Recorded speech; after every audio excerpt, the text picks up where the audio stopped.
Welcome to The Secrets of Relationship Bliss, Part 2. I'm Judith Swack. I'm the originator of Healing from the Body Level Up methodology. It's a mind-body healing method that gets people unstuck by clearing unconscious self-sabotage. And not only do I help people clear unconscious self-sabotage, but I help teach them skills and access resources, internal and external, so that they can get really good at what they want to be good at. And my favorite subject is getting people happily married. And there's a lot of detail that goes into that. It's a whole project. In fact, I figured that it was such an important topic, I decided to study it as if it were a whole other bachelor's degree. So I did a lot of studying, I did a lot of modeling, I read a lot of books, I did a lot of experimenting, I got happily married. Yay. We're going on 35, 36 years. I've lost track because it feels like forever and no time at all. Anyway, that's what I get from my clients. That's what I want. I want happy, stable relationships that stand the test of time, go the distance, and support everybody to grow together and continue to evolve and enjoy each other's company. So today I'm going to talk about intimacy. Intimacy. So first of all, intimacy does not mean sex, right? You can have sex in the context of intimacy, but what intimacy really means, and I'm going to show you this.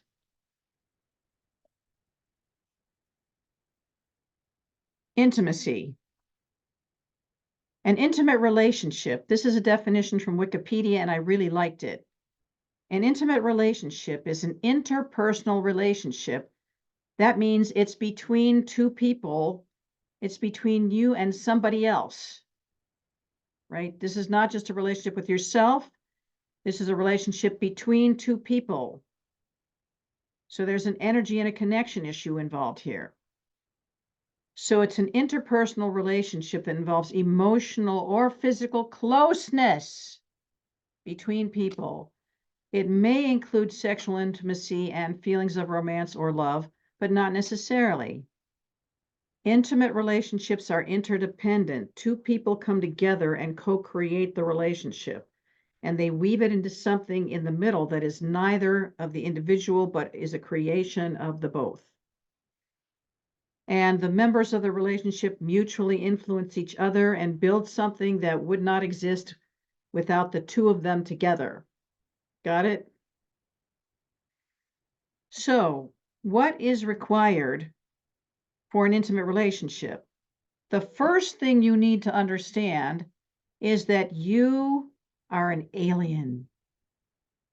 You have an internal map of reality that you think is real based on your experiences growing up, your experiences in the world, your ancestral patterns, your Enneagram wound.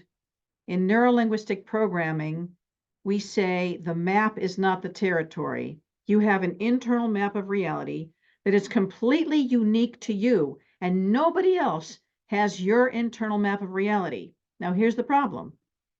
The problem is people don't realize this, so they assume, bad idea, that everybody else around them has the same map of reality and thinks the same way and values the same things and believes the same things and doesn't understand when they meet somebody who isn't like them and doesn't agree and acts in different ways, they don't understand what's wrong with that person.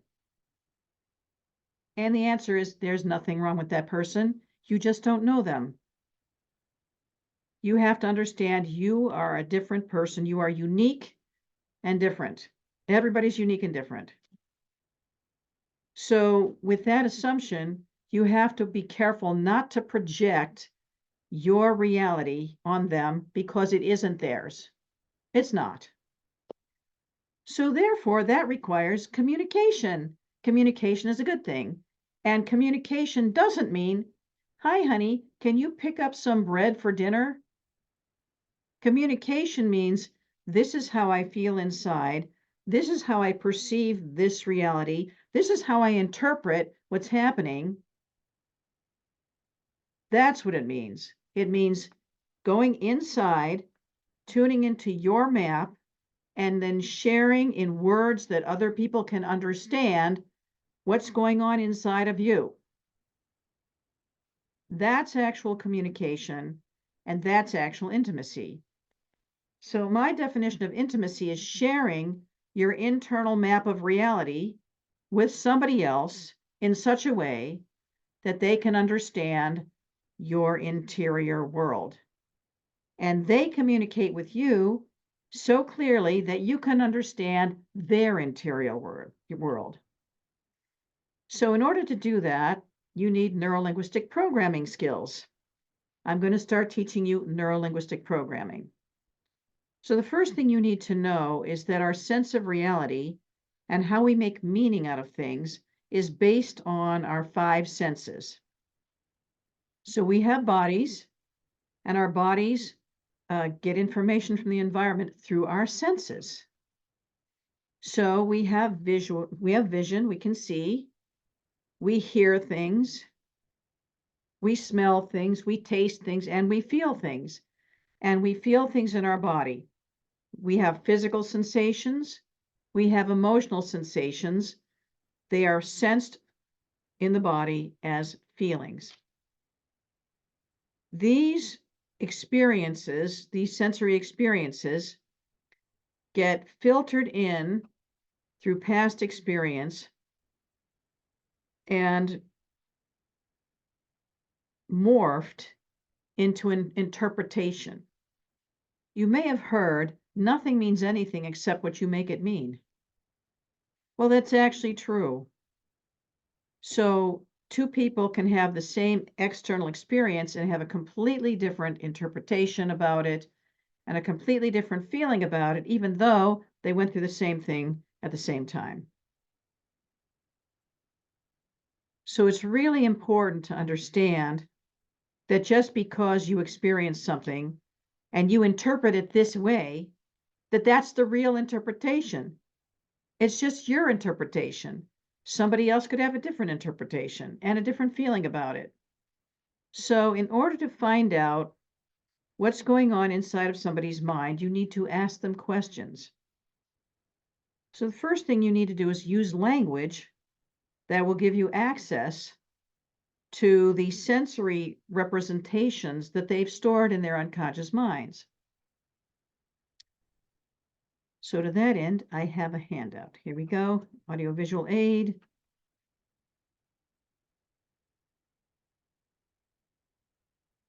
And this is my NLP Module 3 manual, and it has a convenient list of representational system predicates. Now, a predicate is a word that means something.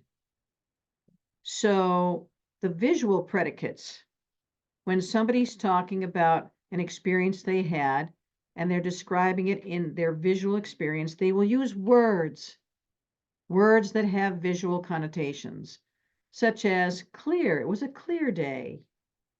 The light was dim. It was foggy. I was looking at the view.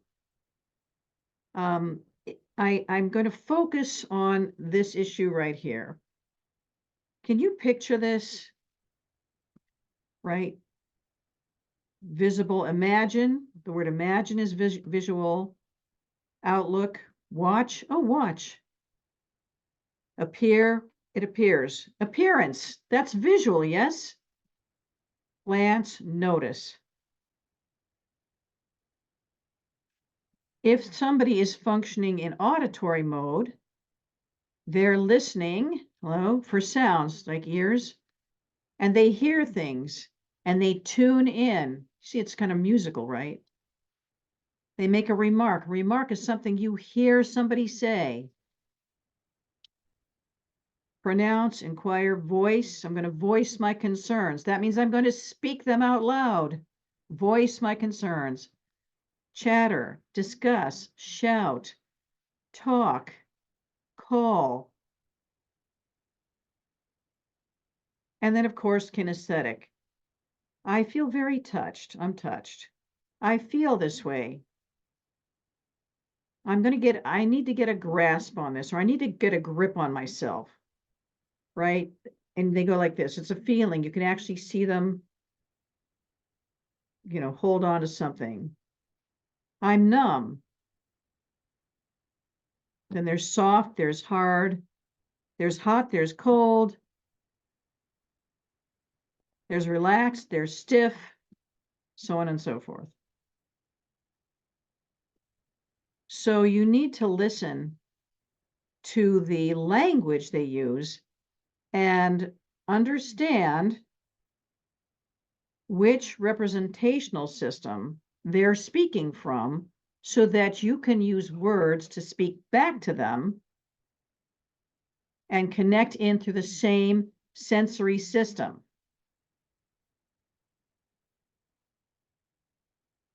And when you do that, that's intimacy. People feel you understand them and they feel connected to you. And all you did was use words in the same representational system that they did, and now you feel close. So in my NLP training, we do an exercise where I have somebody tell a story from a certain representational system, and then I have the listener make responsive comments either in the same representational system or deliberately in a different one, and watch how jarring it is when they mismatch the language.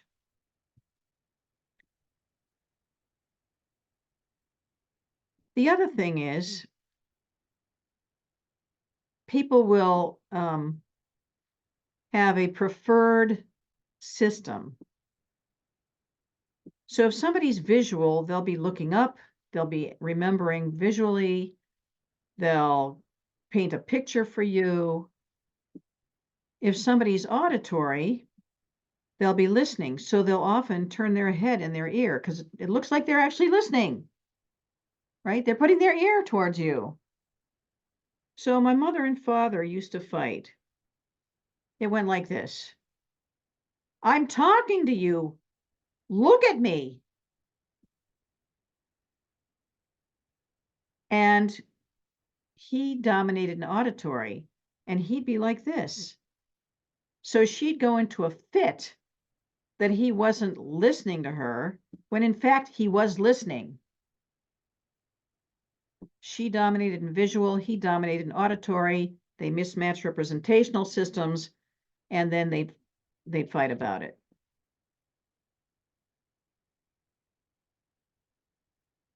And somebody who's kinesthetic, they're feeling things in their body. They might be looking down. Hello, this is my body. As you're talking to them, they might be looking down and connecting in with the feelings that they're getting from what you're talking about. It doesn't mean they're not listening to you. So you have to understand their system and their style and not make up stories about disrespect or misunderstanding or any other nefarious motivation for their head tilt, for God's sake.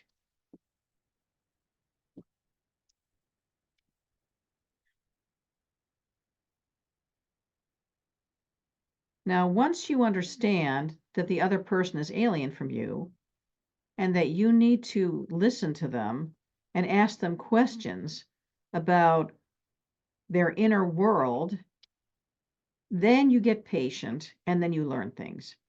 For example, I am an extroverted person and I use a lot of gestures and my body moves a lot when I talk, and I talk at a fairly loud volume, and I feel very engaged in the world when I'm doing this. And when I get excited, my gestures get more exaggerated and I jump around more. Happy dance. and I might talk a little bit faster, and my voice might get a louder or higher pitched because I'm excited. My husband, on the other hand, never looked to me like he ever got excited about anything because he hardly moves. He talks in a quiet voice. And no matter what you're saying to him, he sits there like this and listens to you and hardly moves and is in a quiet voice. So I thought, I probably do not recognize his signals for excitement. So I asked him, do you ever get excited? He's like, yes, I do. I said, well, what does it look like when you get excited? Because I can't recognize it because you do it differently than I do. Show me excited. So he goes like this. Are you ready? Did you see that? One eyebrow rise. That was it. I'm like, oh, I hadn't been watching for that. I'd been watching for this. So we have a baby.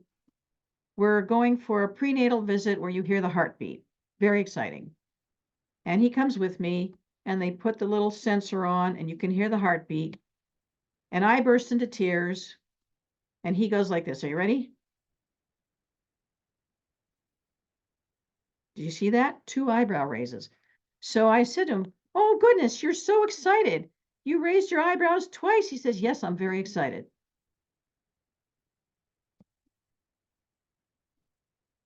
That's his style. Now, I could have made all kinds of nonsense up in the gap, but no, I actually asked him.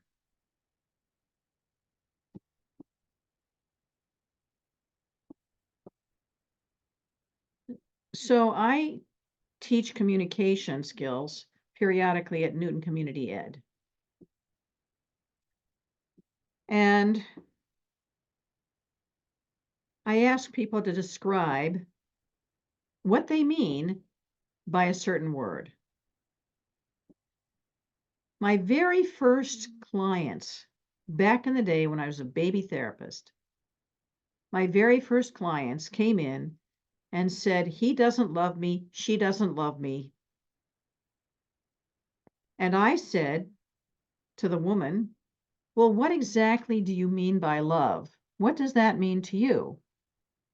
And she says, he doesn't love me, he just buys me jewelry.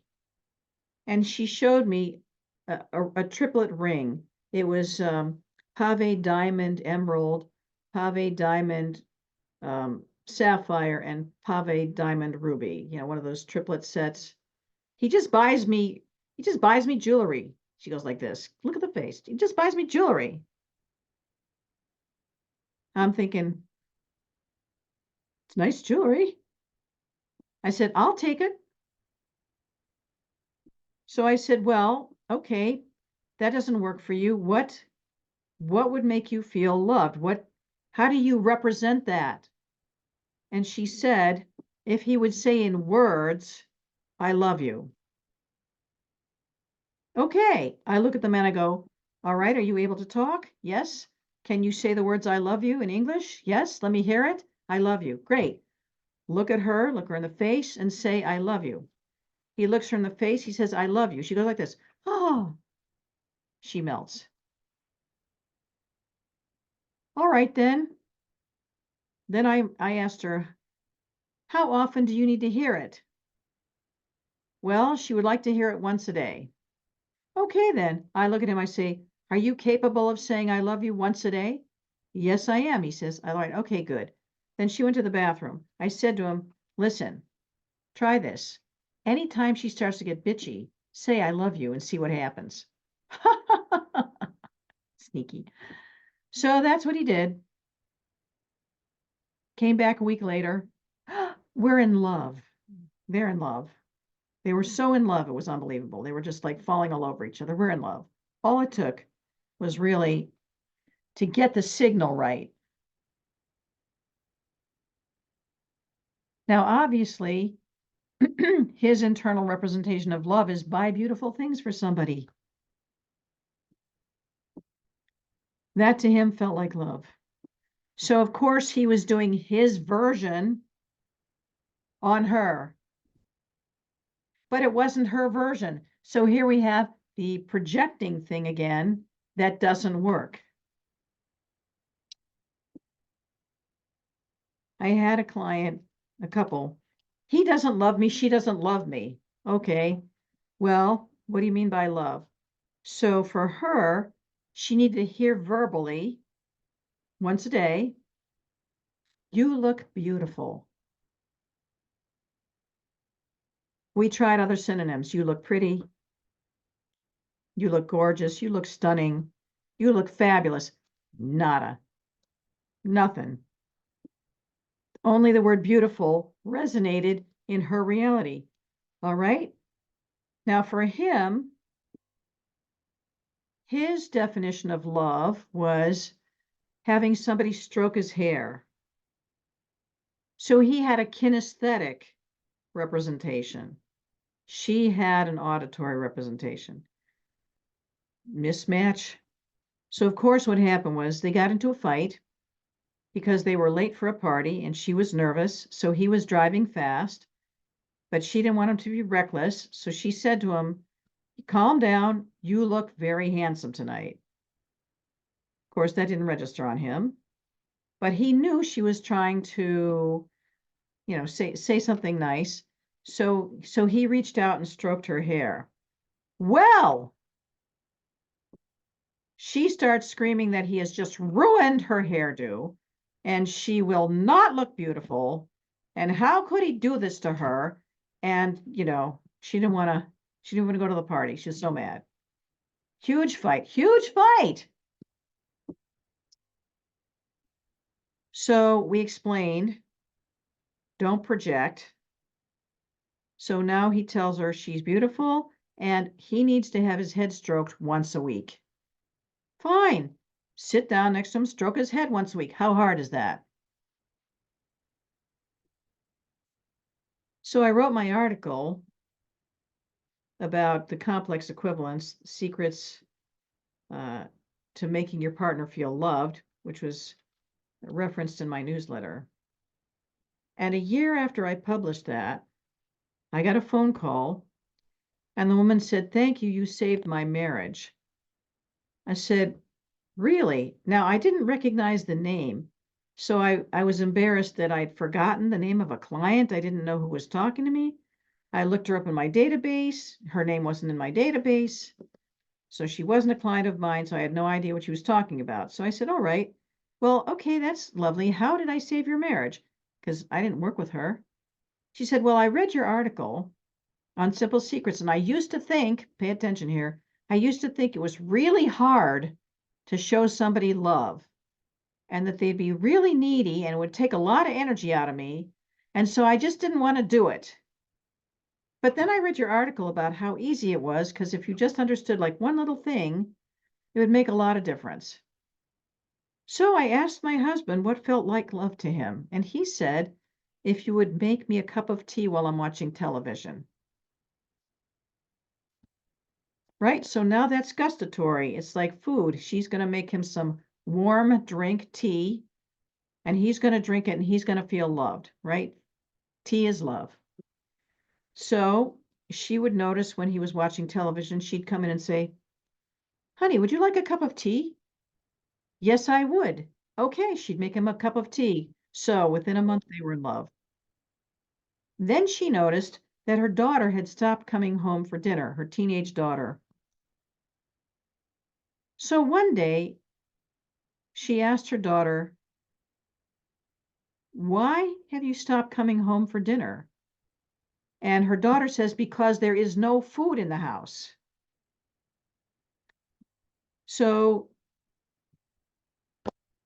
this woman said, I thought first to say, what do you mean there's no food in the house? We have cheese, we have crackers, I have milk in the fridge, we have yogurt. What is she talking about? But then she thought, I wonder if she means leftovers from a cooked dinner in Tupperware in the refrigerator. Because this person realized she'd stopped cooking about 6 months ago. So I don't know what they were eating for dinner. but she wasn't cooking dinner and then putting leftovers in the refrigerator. So she thought she'd try an experiment. She went back to cooking and she started cooking dinner and putting leftovers in Tupperware in the refrigerator. And within 3 days, her daughter was coming back for dinner. Done. So practice saying, what do you mean by that exactly? Now we practice that right now. So what do you mean by this? What do you mean by this? Please describe so I can understand what works for you, right? So here's one of my favorite examples. A couple came to Newton Community Ed, and they were practicing asking what you mean by different words. So we asked them to describe the meaning of the word security. So the woman, her definition of the means of the word security was, follow the visual on this. She saw a check about this big floating about this far away in front of her. She had a vision of a check, like, a green check from a bank. And on the check was made out to her, and it was for $500. And then in the subject line, it said rent. So before she got married, she had a boarder living in her home, and he paid her $500 a month rent with a green check. And she felt secure because she had income coming in through her home. But when she got married, the renter had to move out, and her husband moved in. Now, his definition of the word security was also visual. He saw a checkbook, and it was open to the last entry, and he could see that there was enough money, because he balanced his checkbook, to pay his bills. That was his idea of security. I have enough money in my checking account to pay my bills. So what did he do? Every month, he would pay the bills out of his checkbook. So she would pay the mortgage out of her checkbook, and he would pay the bills out of his checkbook.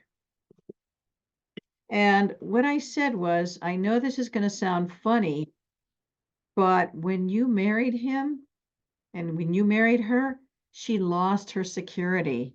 She gave up her security for you. So try this. Every month out of your checkbook, you write her a check for $500 and it says rent. And then you guys split the bills and see what happens. So they came back a year later because I was teaching it again. That was great to see them. And they told me that it worked really well. They were so much happier. She felt secure. He felt secure. She was happy. He was happy. And she didn't feel like she'd given up anything to be married to him. Look how subtle that is. But over time, I'm talking about long-term relationships. Over time, it wears at you. I gave up my security for him. I gave up my security for him. And I never quite feel secure in this world now because I gave it up for him.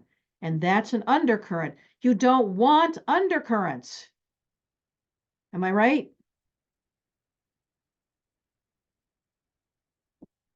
So what I'd like everybody to do right now is take a moment and think about your definition of love. Now, I know that there's a book out called The 5 Love Languages, and if you've read that, it gives it away. But still, it doesn't tell us what yours is. So take a minute because I'm going to ask for sharing.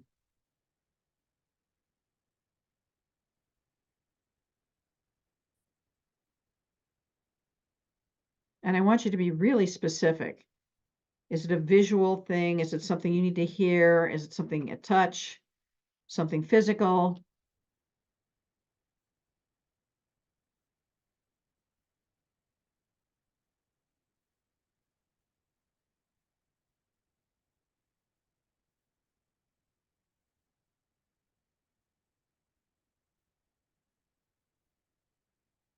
All right.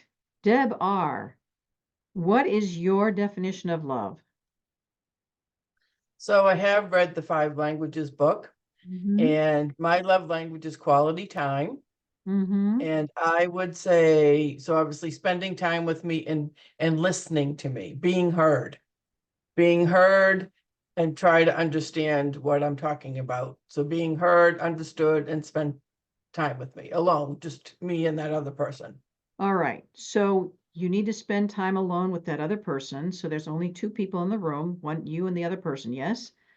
How would Yes. you know he's listening to you? What does that look like, taste like, sound like, smell like?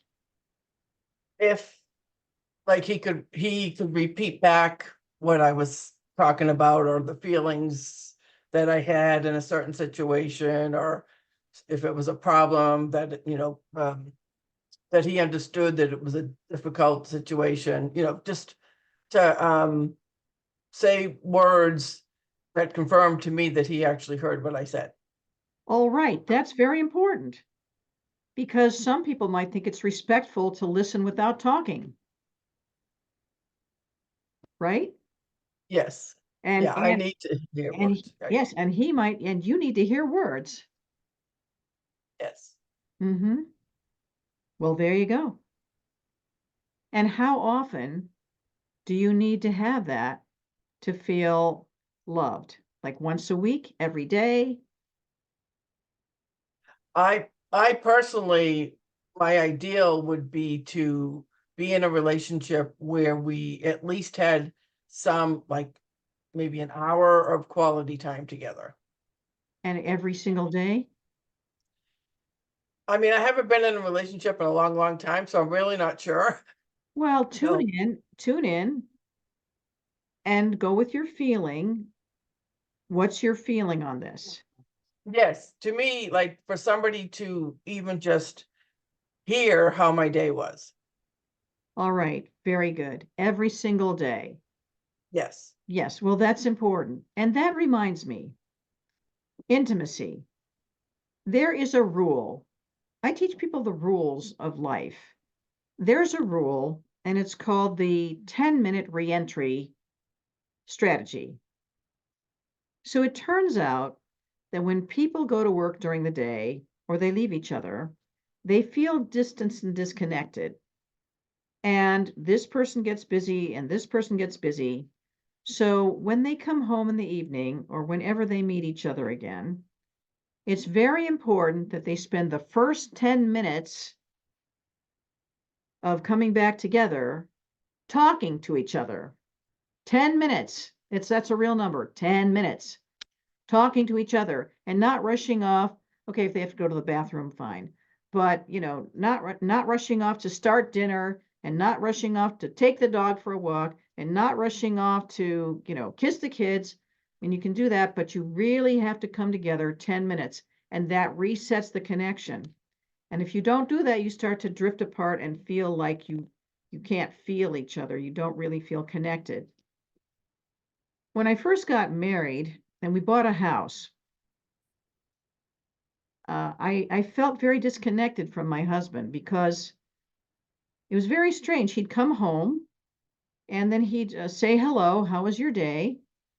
And I'd say, whatever. And then he'd wander off and I'd start cooking dinner. And I finally said to him, "I can see you, but I don't feel you. And I don't really feel like you're here. I can see you, but I don't feel that you're here. Like I'm not registering that you're home." So we had to check in with my complex equivalent of connection, and it turns out it was kinesthetic. So what I needed him to do was touch me, and then I would feel like, oh, he's here, he's real. He had to touch me. Seeing it didn't do it for me. For him, all he had to do was look, because he's visual dominant. And he would look, he'd see me, bang, he'd feel connected. Very different. So what we decided to do, because I checked how did I want to be touched, was he'd come home, he'd hug me, pat my tushy. That really did it. And then step back and say, "How was your day?" And then I felt that he was there and real and I could feel him. very interesting. All he needed to do was see me. That was enough.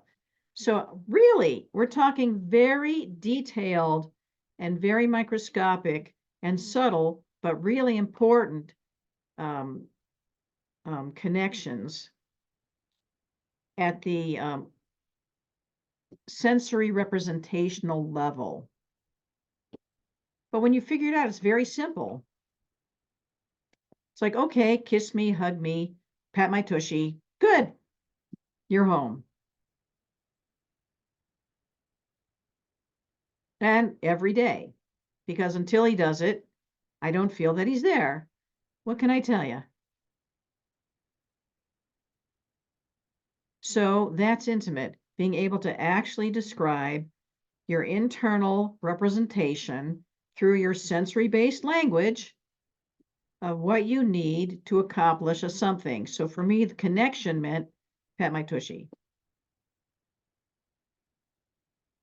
or touch me. Obviously, if I'm not married to somebody, I don't want them petting my tushy, but if I want to really feel connected, I might, you might pet somebody on the back or pat them on the arm or something, say, hi, how you doing? Pat them, this kind of thing, right? But you have to know that that works for them or it doesn't. So, intimate. Find out what's going on inside of them, how they represent what they mean, and then share. And you have to know how you represent it so you can tell them, because don't expect anybody to mind read and assume that everybody's going to project their own reality unless you tell them different. It's just a thing. Now, one of the most important things you have to do in an intimate relationship is share your feelings about things. And guess what? There are a whole bunch of people who are afraid to share their feelings. In fact, it gets even worse. They're afraid to feel their own feelings. So how can you share them if you're afraid of your own feelings? It's a problem. So not only do you need to understand how you define things in your internal world there, you need to be able to connect with your feelings, and you need to be able to name them properly and then express them in words in a way that the other person can understand your internal representation of the feelings and how you assign meaning to things. So to this day, my husband will say, blah, blah, blah, blah, blah. And I'll say, okay, what's your point? What are you trying to tell me here? Because I don't actually understand what he's telling me. And then he'll tell me. I'm like, okay. Or he'll say, blah, blah, blah. And I'll say, and that means what to you? Right? Because I don't know. And then he'll tell me what that means to him. Like, oh, okay. Or I'll say, what do you think that means? Or he'll interrupt me mid-sentence. And he'll interpret what I said from half a sentence, get it wrong, finish my sentence wrong, and then misunderstand the meaning completely. And I will say to him, I admit with a little bit of ire in my voice, I haven't finished my sentence, and that's not what I'm talking about. We're still married, so it's okay. And then he says, oh, sorry. And then he listens to me, my whole sentence. And then I'll say, what did I just say to you? And what is the point I'm trying to make here? And then he'll say, oh, okay. Oh, look at this. Somebody likes words of encouragement. And the partner had a completely different match, right? So there you go. Now, I'm assuming that you want a good relationship with somebody, and I'm assuming that if something is easy and simple once you understand what they require, then of course you want to do that because of course you love them and you want them to be happy. Or you want to have a good relationship, even if you don't love them, you want to have a good relationship, peaceful, harmonious with somebody. If I have a relationship with in front of me and this person says, I need this, and this person says, I don't want to do that, which I have to say, I've never seen it. But if somebody did say that, I would say, this is not a marriage.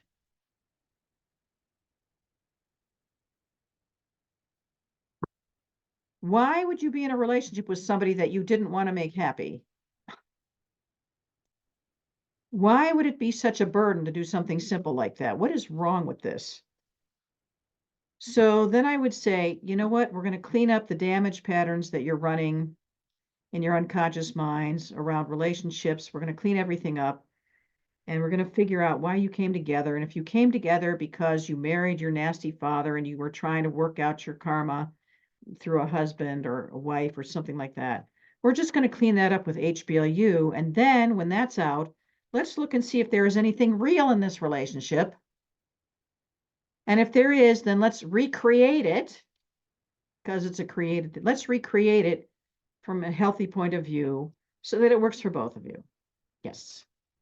Now, once in a while, we'll get somebody who we clean up the relationship and we find out there's nothing authentic there. They were just working each other's damage out on each other as a unconscious attempt to heal something. And then they split and no harm, no foul. And thank you for the lessons. And thank you for helping me work through this. And I'm grateful. And thank you very much. And blessings upon you.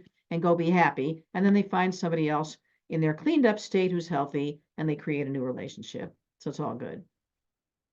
So I help people get happily married from the get-go. I help people clean up marriages and relationships that are not healthy because they didn't see me first. And I help people get happily divorced if they came together before I worked with them and it didn't work out and I need to get them out clean. Either way. Now, one of the other most important things I can tell you is around emotions is the misuse of the word vulnerable. It's a pet peeve. I admit it. It makes me aggravated. So when you go into popular culture and you read self-help books about relationships, they tell you you have to be vulnerable. And so many people come in and say, it's so hard for me to be vulnerable. And I'm afraid to be vulnerable. And I say it's a good thing because guess what? The actual definition of the word vulnerable is susceptible to physical or emotional attack or harm. Vulnerable means open to attack. So or a vulnerable population, somebody who's disabled. Do you want to be disabled? Do you want to be attacked? So you think that the meaning of love is let somebody attack you? Love is risking attack? Really? I don't think so. I don't want that in my energy field. I don't want that associated with the word love. With me on this, people? So no, I don't want anybody to be vulnerable. It's a bad thing. Let's be clear. But what do I want you to do? What is required in a relationship?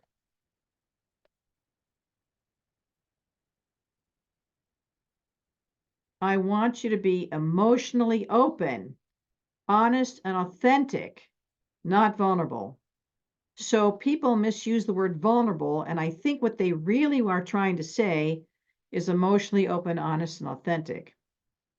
But don't use the word vulnerable. Use the word emotionally open, emotionally available, emotionally honest, authentic, genuine.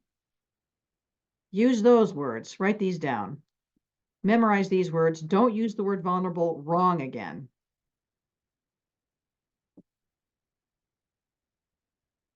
Which brings us back to the problem. People are afraid of their own feelings. How are they going to share their feelings with other people? Or people do not know how they feel because they did not get an emotional education, which I think every fourth grader should get. This is what this feeling is, and this is what it's for. And this feeling is called this, so you can put the right name on it. So there's a pattern in HBLU, it's called blocked access to emotions, where you have a phobia of feeling emotions. And what happens if you have a phobia of feeling a certain emotion is you try to release that emotion by expressing it as a different emotion. So let's say you're afraid to feel fear. So when you're frightened, you might act angry instead. But you're not angry, you're frightened. Or you're afraid to feel anger. So in order to process the anger, it comes out as crying. You cry when you're angry. So crying usually goes with sadness. So it's very confusing. You're crying because you're angry, but you're not angry. But you're not sad. Are you following me here? So it's very important to be able to connect with your own feelings, then express your actual feelings that you're actually feeling in words that other people can understand your inner reality and then relate to it correctly. Because if somebody feels hurt and they are afraid to feel hurt and they're afraid that it will make them vulnerable to express their hurt, because then if you let people know that you're hurt, it'll show a weakness and they'll attack you. Then what'll happen is they might get angry when they feel hurt.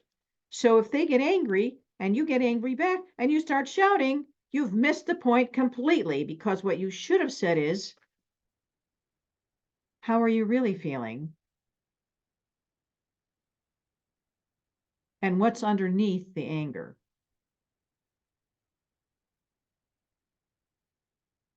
And that would be a genuine and intimate communication now, wouldn't it?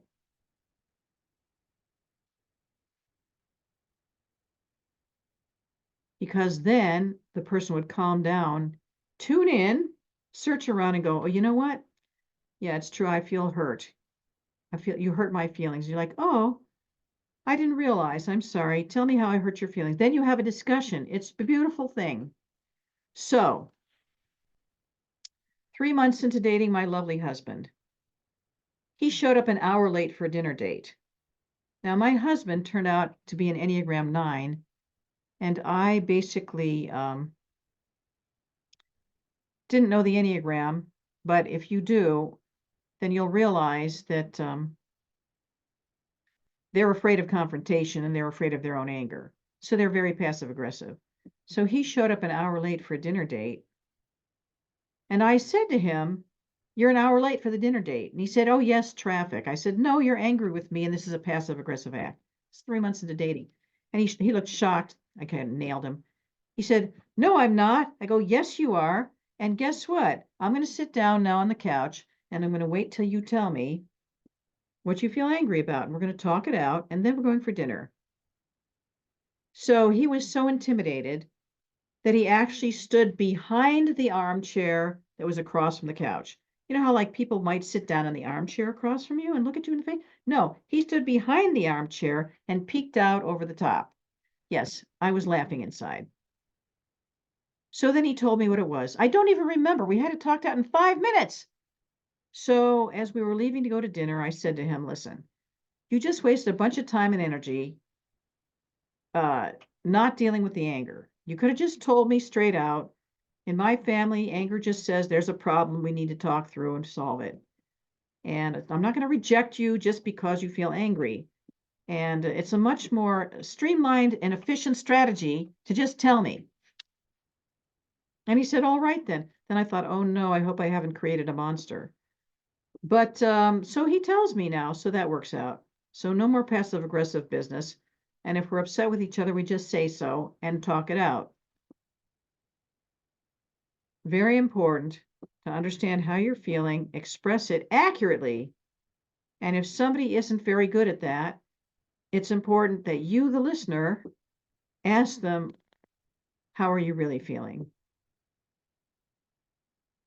Or what are you really showing me? And have them get thoughtful and go back in and figure it out. Intimacy.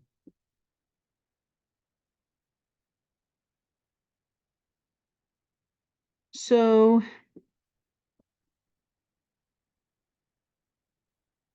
One of the biggest blocks to intimacy is a seducer strategy called "It's no big deal, I'm fine. I'm not upset." You ever do that? You ever meet anybody who did that? Do you see it all the time? Yes, you do. Yes, yes. And guess what?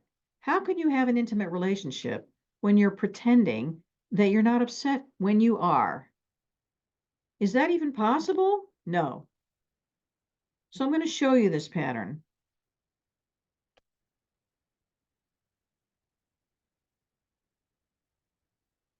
Where did I put it? All right, hold on.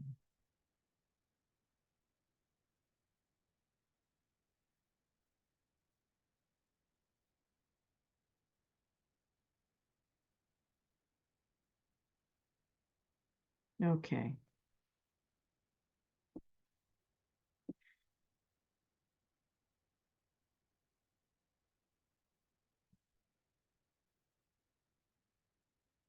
All right, just read these first two paragraphs, and then for sake of time, because I lost track of time completely, we're just going to do a quick run through and clear this out, okay?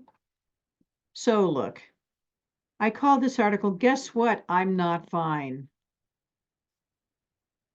So people often report having difficulty speaking up about what bothers them.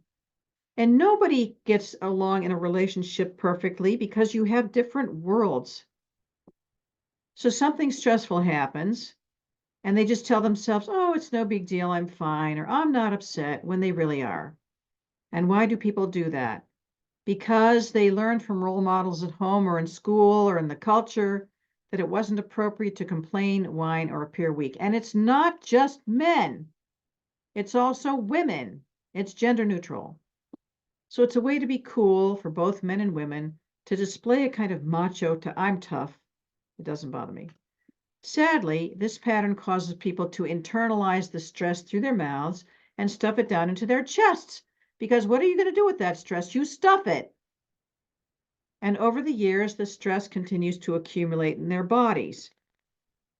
And this attitude prevents true intimacy in relationships because people feel that they can't express what's really bothering them and they can't be themselves around the other person.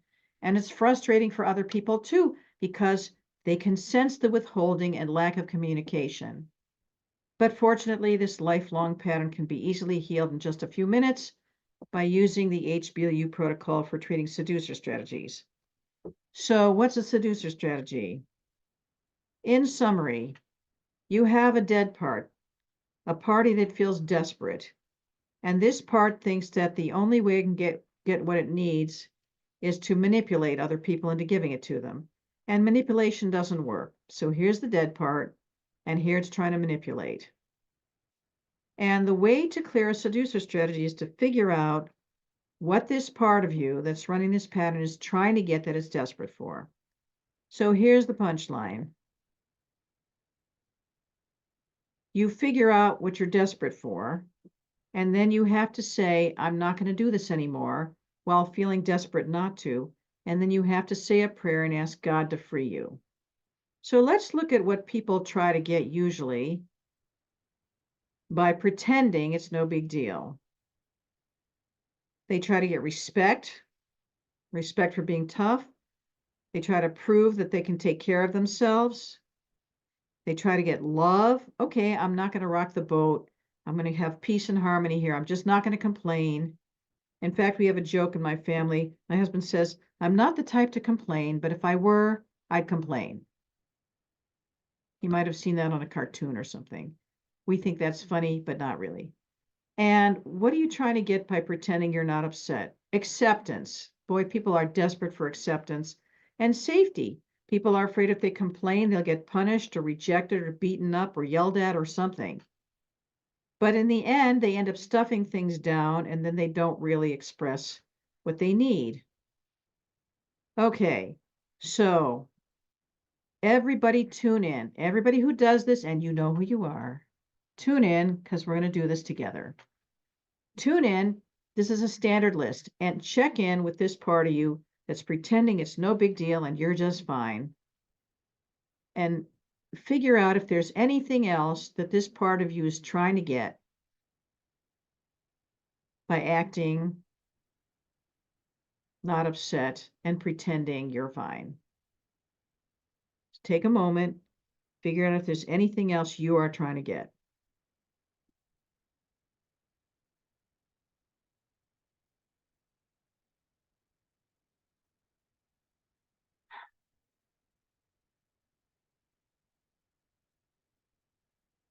All right, feel the desperation. Feel how desperately you want to get these things, or feel how terrified you are to tell the truth about your upset. Same thing, same place in the body. Feel it.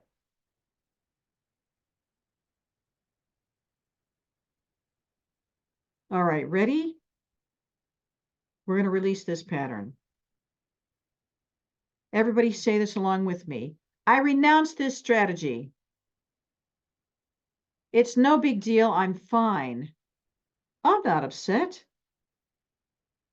In order to get respect for being tough, proof that I can take care of myself, love, safety, acceptance, peace, harmony, connection, admiration. And I renounce these benefits, as desperate as I am. And I pray God to free me from everyone I do this, which is everyone, and everyone who does this with me, because that's not healthy either. And I pray God to heal all parts of myself. And I pray God to free me from this seducer pattern, because guess what? Manipulation doesn't actually work. And I pray God to free me from this whole pattern and everything that made me susceptible to it. Gender brainwashing, family system brainwashing, cultural brainwashing, religious brainwashing, all the brainwashing. Heal me, God. Clean it all out. And I pray God to heal me of all the damage I have ever done to myself and others.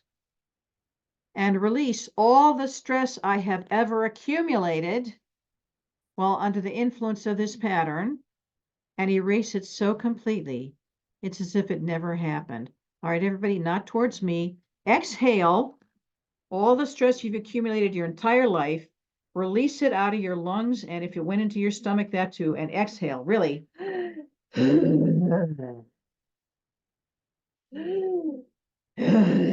Clean up.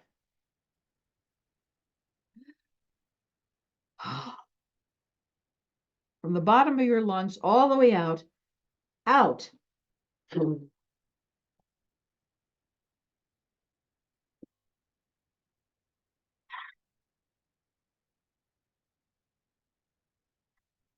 Mm,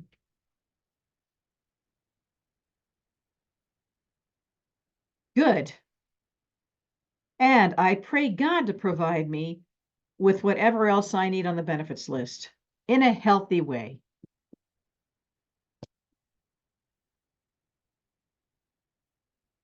All right. Now that you're all cleaned up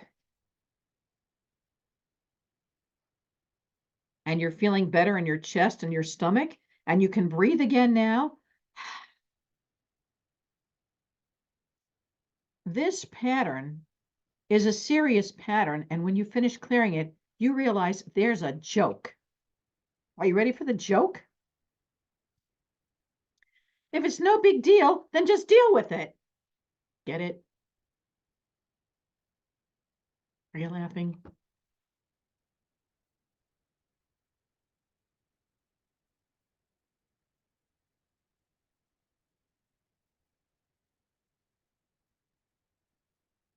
So, I had this pattern. A lot of people have this pattern. And after I cleared it, I went home and gave away a blouse that I bought. That when I bought it was too tight under the armpits, but it went with my outfit. But every time I wear it, it stressed me. I'm like, why would I buy this? I gave it away, along with a pair of shoes that fit me in the store but didn't fit me at home, and I never took them back. And they gathered dust in my closet. I thought, well, they'll stretch out. No, they didn't. I gave them away. And then a client came in the morning wearing a very strong perfume, patchouli, in fact, and I was choking in asthma. And I thought, I'm going to ask her to wash it off.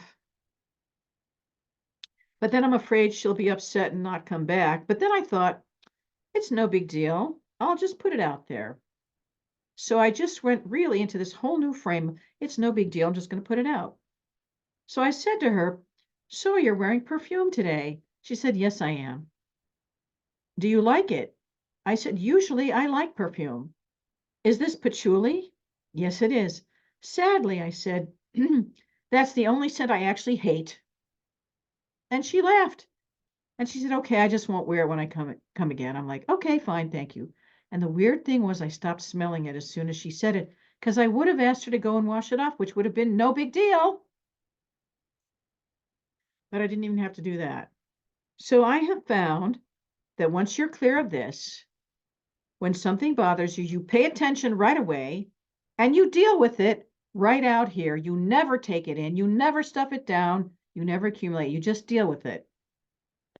But I found to my surprise that you can treat things that are a big deal with the it's no big deal, I'm just going to deal with it attitude. So I've been able to say things to people that were outrageous with the attitude, it's no big deal, I'm just going to put it out there, we're going to deal with it, we're just going to look at it, we'll handle it. And they just take it in and go, yep, okay, let's handle this. So for your homework, I want everybody to go out, be emotionally honest. Something bothers you, express it in language that people can understand your internal sense of reality, and then handle it so it's not a big deal for real because it's handled.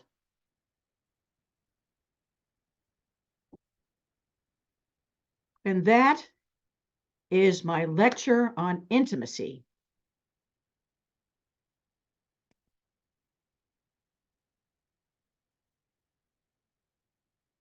All right. Thank you very much. You're welcome. Good night, everybody. That was great.